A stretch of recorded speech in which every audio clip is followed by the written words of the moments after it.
کیونکہ آپ کا ایکسپرٹ اوپینین ہمیں چاہیے اس کے اندر. یہ جو آج بجلی کی قیمتوں کے حوالے سے فیصلہ ہوا ہے کہ آئی ایم ایف کے پاس جائیں گے, ہماری اکانومی یہاں کھڑی ہے کہ ہمیں ہر فیصلہ آئی ایم ایف سے لینا ہے. ایسے میں کوئی بھی حکومت عوام کو ریلیف کا جو وعدہ ہے وہ کیسے اس کے ساتھ پورا کر سکتی ہے؟ جی آپ ٹھیک کہہ رہے ہیں، لیکن بات یہ ہے کہ کیا حکومت واقعی کوئی ایسی تھی ہمارے جو چاہتی تھی کہ ریلیف دیا جائے عوام کو؟ کیونکہ جہاں جہاں ریلیف دینا ہوتا ہے حکومتیں، میرا تجربہ یہ ہے کہ وہاں پہ دیتی رہتی ہیں. اور پچھلے دنوں میں ایک بہت ہی اہم بیان آئی ایم ایف کی مینیجنگ ڈائریکٹر کا آیا تھا، یا ان کی کنٹری ریپ کا آیا تھا غالباً، سوری اگر میں اس میں کوئی غلطی کروں، اور اس نے یہ کہا تھا کہ ہم نے کہیں پہ یہ نہیں کہا حکومت پاکستان کو کہ آپ جو ایسے طبقات ہیں جو غربت کی سطح سے نیچے ہیں یا جو کمزور ہیں ان کو ریلیف نہ دیں. ہم تو ان سے صرف یہ کہتے ہیں کہ جو آپ نے ایلیٹ کو جو سہولیات دی ہوئی ہیں ان کو وڈرا کریں، اور اس وڈرال کے بعد آپ اس کو چاہے جس مرتبہ جس طرح سے چاہے استعمال کریں. تو ایک تو یہ بڑی اہم سٹیٹمنٹ آن ریکارڈ ہے. دوسری بات یہ ہے آسما کہ یہ جو بنیادی طور پہ آج ہم جس جگہ پہ پہنچے، یہ بنیادی طور پہ ہماری گورننس کی فیلئر ہے.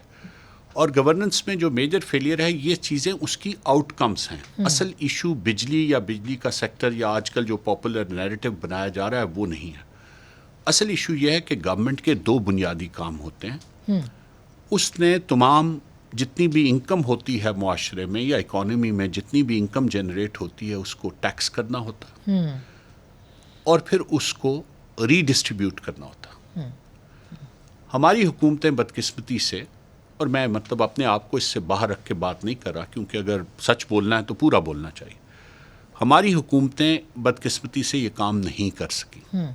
نہ تو ہم تمام لوگوں سے جن کو ٹیکس دینا چاہیے ٹیکس کلیکٹ کر سکیں اب تک، اور اس سے بڑی فیلئر یہ ہے کہ جو ہم کلیکٹ کرتے ہیں اس کی ری ڈسٹریبیوشن کا کام ہم نے بالکل اچھا نہیں کیا. تو جو معاشرے کے کمزور طبقات تک جو سہولت پہنچانی ہے ہمارے اس میں بہت کم ایسے آئے ہیں وقفے. اور میں بڑی آپ یقین مانیں پوری ایمانداری سے کہتا ہوں کہ 2013 سے 18 کا وقت وہ وقت تھا جب ان چیزوں پہ خاصی توجہ ہوتی تھی کہ جی بجلی کی قیمت کیا ہے، ان چیزوں کا جن کا عام آدمی کی زندگی معاہدے بھی ہوئے فواد صاحب جو کہ آج تک پاکستان کے جڑوں میں بیٹھے. اچھا میں یہی کہہ رہا ہوں کہ یہ پاپولر نیریٹو ضرور ہے لیکن یہ حقیقی نیریٹو نہیں ہے. اچھا ٹھیک ہے جی، یہ پاپولر نیریٹو ہے. ہمارا مسئلہ یہ ہے کہ ہم جو بھی ریفارم شروع کرتے ہیں اس ریفارم کو ہم آخر تک نہیں لے کے جاتے، ہم اس کو آدھے رستے میں چھوڑ دیتے ہیں. اور جب کسی بھی ریفارم کو آپ آدھے رستے میں چھوڑیں گے تو اس کا آپ کو جو نقصان پہنچنا ہے وہ تو پہنچ جائے گا، جو اس کا فائدہ پہنچنا تھا وہ نہیں پہنچ سکے گا. پاور سیکٹر کو لے لیجیے. پاور سیکٹر میں پہلی جو چینج آئی 1947 سے لے کے اور 1994 تک ہم ایک ہی اس پہ چلتے رہے. پاور سیکٹر پبلک سیکٹر میں تھا، پبلک سیکٹر ہی اس کو ڈرائیو کرتا تھا، اور پرائمریلی ہم نے اپنا سارا فوکس جو ہے اس کو رکھا ہائیڈل جنریشن کی طرف.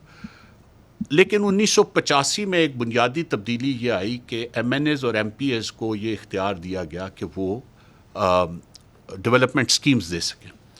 تو سب سے زیادہ جو سکیمیں گئیں وہ گیس اور بجلی کی سکیمیں شروع ہو گئیں.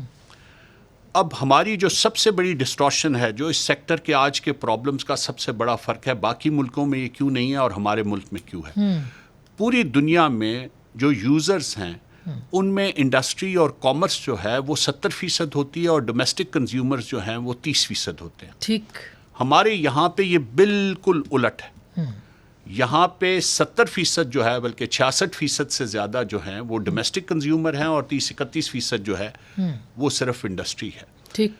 اور ان 66% کا پھر 2/3 حصہ جو ہے وہ ہے جو لائف لائن کنزیومر ہے، جن کو آپ میکسیمم سبسڈی دیتے ہیں. دوسرا ہمارا مسئلہ یہ ہے کہ ہماری حکومتیں جو ہیں وہ سیاسی دباؤ کے تحت یہ تو بہت فیصلے کر دیتی ہیں کہ ہم نے یہ سبسڈی دینی ہے. سبسڈی دینا بہت درست ہے، حکومت کو کرنا چاہیے، جن لوگوں کو ضرورت ہے سبسڈی دینی چاہیے. صحیح. لیکن مسئلہ یہ ہے کہ اس سبسڈی کو آپ کو فائننس بھی کرنا ہے. اگر آپ وہ فائننس نہیں کرتے تو پھر وہ آپ کے ڈیٹ میں کنورٹ ہوتا جاتا ہے، جس کو اب ہم سرکولر ڈیٹ کرتے ہیں. اب یہ سرکولر ڈیٹ جو ہے وہ آج کھڑا ہوا ہے تقریباً 2310 ارب روپے پہ، صرف پاور سیکٹر کا. میں اس میں ابھی پیٹرولیم سیکٹر کا یا انرجی سیکٹر کا پورا نہیں کہہ رہا, وہ تقریباً کوئی 4800 ارب پہ جا پہنچا ہوا ہے صرف پاور سیکٹر کا. اب اس کو اگر آپ دیکھ لیں تو یہ 2012-13 میں 447 ارب تھا. 2013-14 میں جب یہ پہلا سال آیا اس حکومت کا تو اس میں 84 ارب کا اضافہ ہوا, 531 ارب پہ گیا. 2014-15 میں اس میں 118 ارب کا اضافہ ہوا اور 2015-16 میں اس میں صرف 40 ارب کا اضافہ ہوا اور 2016-17 میں 13 ارب کا اضافہ ہوا. تو یہ آہستہ آہستہ اس مطلب جو سبسڈی دی جا رہی تھی اس کو پراپرلی فائننس کیا جا رہا تھا. حالانکہ اس وقت اگر آپ دیکھیں تو بجلی کی قیمتیں جو ہیں وہ کی گئی تھیں. آپ نے کہا کہ جی بجلی کے معاہدے کوئی ایسے کیے گئے جو بہت نقصان دہ. اب یہ اس کو ایڈریس کرنا بہت ضروری ہے. دیکھیے پوری دنیا میں جو پچھلے 100 سال کی تاریخ ہے جب سے انرجی کا یوزیج جس طرح بڑھا ہے, کوئلہ جو ہے وہ ہسٹوریکلی سب سے سستی بجلی پیدا کرتا ہے, سب سے سستی بجلی پیدا کرتا ہے. اور جو ہائیڈل ہے وہ بیکاز اس کی کاسٹ بہت زیادہ ہوتی ہے تو وہ اس کی فیول کی کاسٹ میں تو آپ کو بہت ٹھیک مطلب کچھ نہیں ہوتا, لیکن اس کی کاسٹ بنانے کی بہت ہوتی ہے. اب ہماری بدقسمتی یہ ہے کہ یہ پچھلے جو 4-5 سال ہیں اس میں انٹرنیشنل کموڈٹی مارکیٹ میں جو 2 چیزیں سب سے زیادہ جن کو 3 چیزیں آگ لگی, وہ ایک تو ساری انرجی کو, لیکن اس میں کوئلہ ہسٹوریکلی اتنی آج تک اس کی قیمت اوپر نہیں گئی, دوسری گیس اور تیسرا یہ RLNG اور فرنس آئل وغیرہ. یہ تینوں چیزیں جو ہیں ان کو بہت. اب وہ ہماری جو کاسٹ تھیں وہ اتنی بڑی اس فیول کی کاسٹ پہ, اور اس سے بڑا ہمارا پرابلم یہ ہوا کہ چونکہ ہمارے پاس یہ تینوں چیزیں ہم امپورٹ کرتے ہیں تو اور زیادہ اس کا ہم نے غلطی یہ کی, اور یہ اس وقت بھی نالج میں تھا اور نہیں ہونا چاہیے تھا, جو غلطی ہو وہ ماننی چاہیے. ہمیں امپورٹڈ کول کے بجائے لوکل کول پہ کرنا چاہیے. لوکل کول پہ بھی پہلا بجلی کا پلانٹ 2013-18 میں ہی لگا, یہ بھی آپ ریکارڈ میں رکھیں. آج وہاں پہ تھر میں 4000 میگا واٹ بجلی پیدا ہو رہی ہے تقریباً, لیکن اس سے پہلے پچھلے 50 سال میں 1 میگا واٹ بھی پیدا نہیں ہوئی.